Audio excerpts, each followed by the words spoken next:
So another long question. They are the best questions to use to show you the intricacies and tricks on the ERDPml.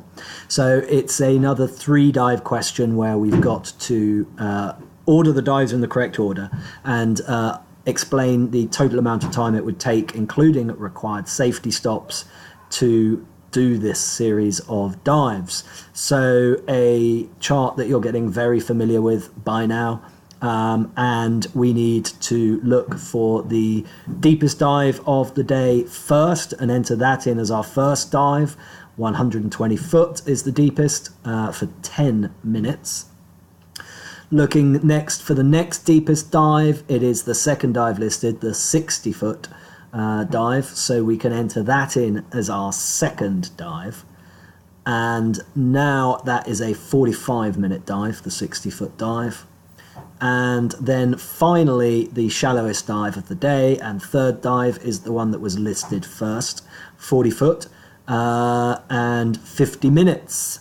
So we have all that information entered in. It is time to get out our ERDPml and start answering the question. So get rid of the calculator. And the ERDPml, what are we going to do? Well, I've taught you that generally it is best to turn the sound off and start in the surface interval mode when you're answering questions like this. So let's do that. I know in the previous question it was an example where it wasn't the best thing to do, but it usually is, I promise. So surface interval mode, enter, first dive, yes, depth 120 foot for 10 minutes. Safety stop would be required on this dive. Anytime you dive deeper than 100 foot, a safety stop's required. So I can click enter, and the depth of the second dive is 60 foot. And the time I want to go for is 45 minutes. Safety stop would be required on that second dive if we do the minimum surface interval. I can click enter, and it's telling me that a 1 hour and 42 minute surface interval will be required.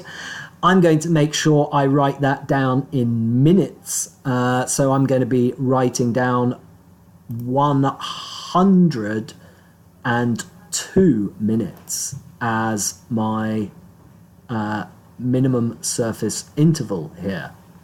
That was my arrow just showing that I'd correctly ordered the dives going from the deepest to the shallowest. But here we have 102 minutes entered in on our surface interval.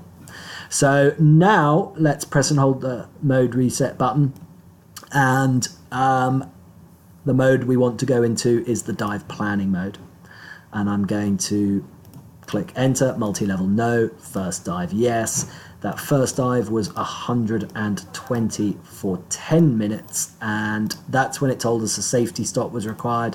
Now I will enter that in, and I can click enter, and it gives me a pressure group of G. So I'm in pressure group G, and I've already calculated my 1 hour and 42 minute hour surface interval.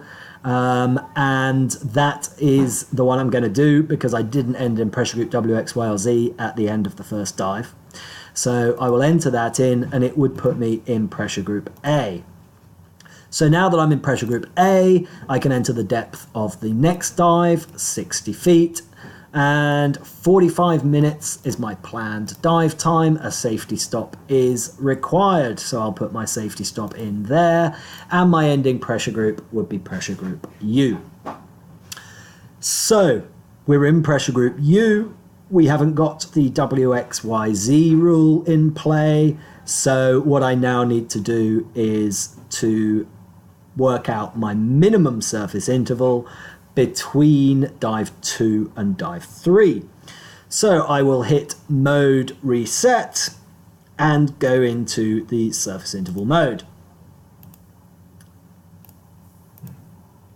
And it's not the first dive anymore. It asks me for the pressure group at the end of the subsequent dive, which is pressure group U we have on our chart. The depth of the third dive that we want to go to is 40 feet. And I want to go for 50 minutes. Is a safety stop going to be required? Yes, it is. and the minimum time is 7 minutes. So I can enter in the required safety stop and the minimum time of 7 minutes, and that's it. I don't need any more information. I've got the required safety stops, so I've got the information of whether they're required or not. I've got the minimum surface intervals, and the question gave me the dive time. So at this point, I can get out my calculator and I can start entering the numbers that I have got on my diagram. So I could have entered in the pressure groups, but it's not important. So I've got 10 minutes plus 3 minutes plus 102 minutes plus 45 minutes plus 3 minutes plus 7 minutes plus 50 minutes and plus 3 minutes, giving me 223 minutes. That would be the correct answer for this question.